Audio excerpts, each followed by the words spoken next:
The golden stories में आपका स्वागत है। आइए सुनते हैं विशंबर नाथ शर्मा कौशिक की लिखी कहानी सहचर। ठाकुर कामता सिंह एक जमींदार है। लगभग 5 सहस्र रुपये वार्षिक के मालगुजार हैं। कुछ गांव 16 आने हैं और कुछ में हिस्से हैं।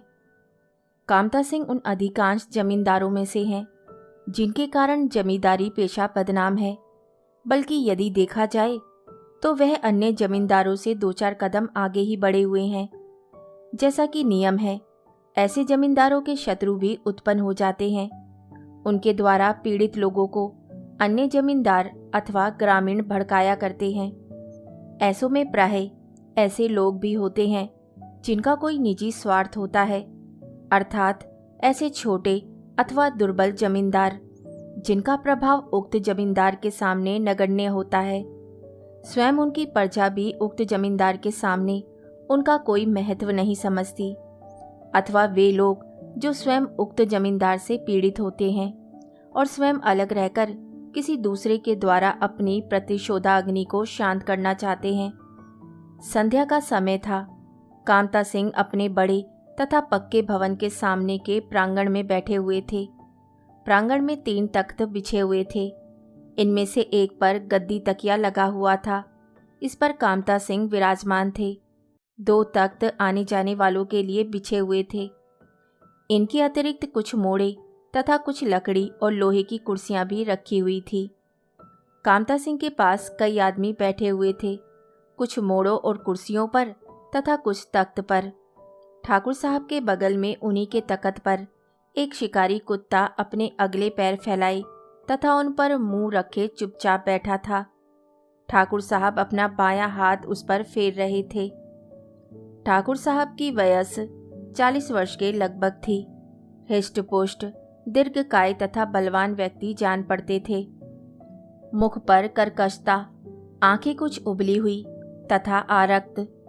एक अधेड़ सज्जन कह रहे थे, आप कहीं जाया करें तो हाथी पर जाया करें। सो तो हम जाते ही हैं, परंतु सच्ची बात तो यह है कि जब तक उसकी मर्जी ना होगी कोई बाल बाका नहीं कर सकता। यह तो पक्की बात है ठाकुर। 2-3 व्यक्ति बोल उठे। अधेड़ सज्जन बोले, भाई यह तो है ही है, इसमें कोई क्या कह सकता है, परंतु उपाय करना भी आवश्यक है। सो क्यों नहीं, उपाय ना करें और भगवान को दोष दें। वही कहावत है कि चलनी में दूध दूहे और कर्म को दोष दे।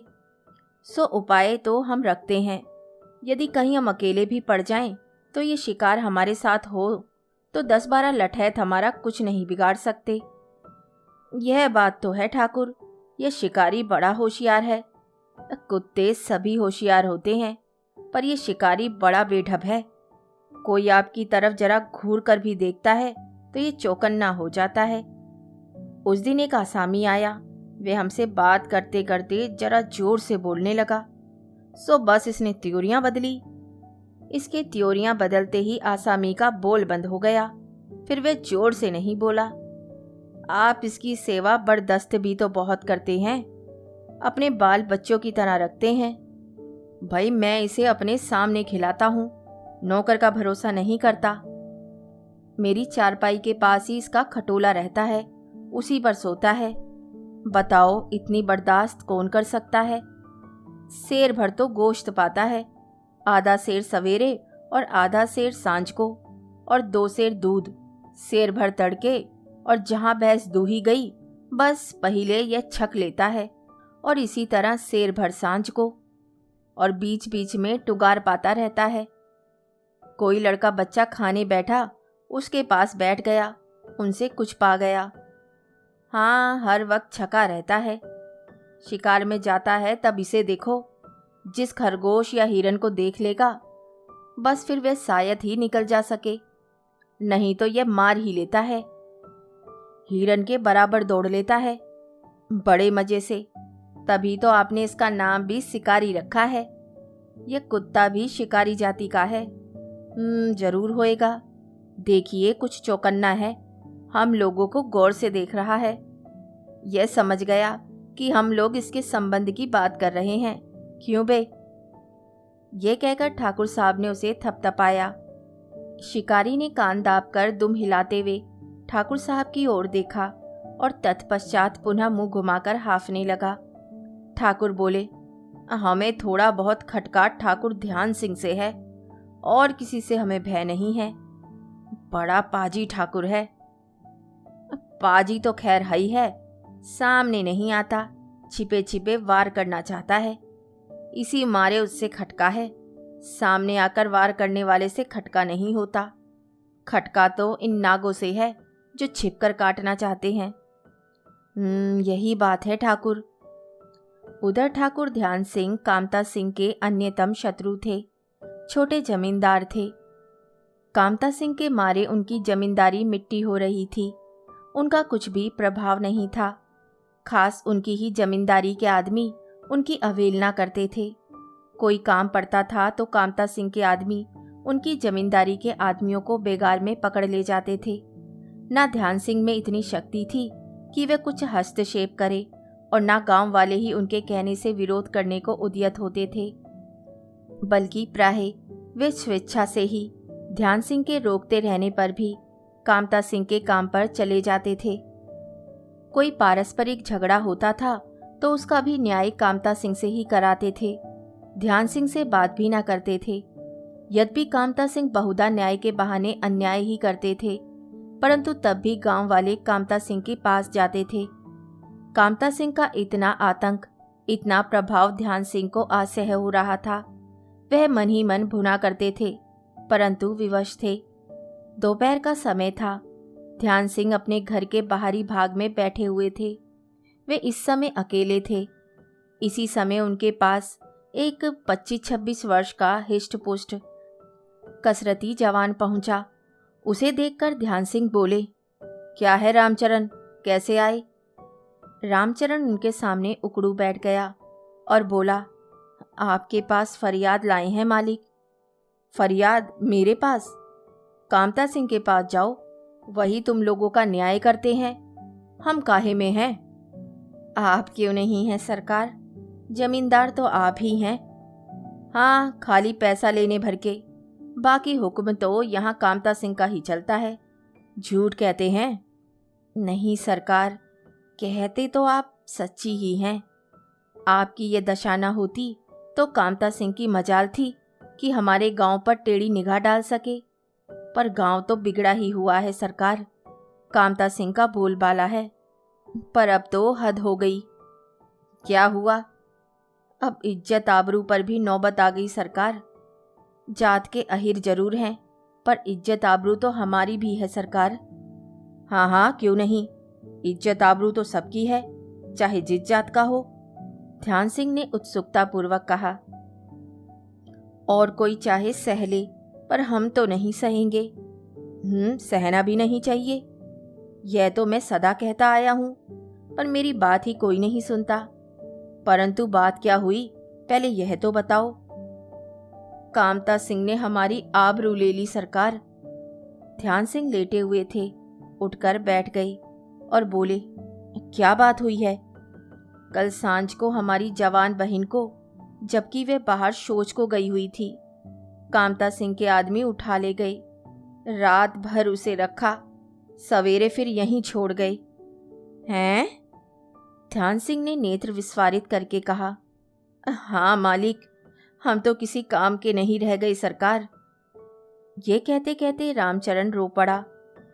यह तो बड़ा गजब किया हरामजादे ने। कुछ पूछिए नहीं सरकार, कलेजे में आग लगी है। यही लो लगी है कि या तो उसकी जान ले ले या अपनी जान दे दे। पर एक तो गरीब आदमी ठहरे, दूसरे सारा गांव और पुलिस कामता सिंह के कब्जे की है।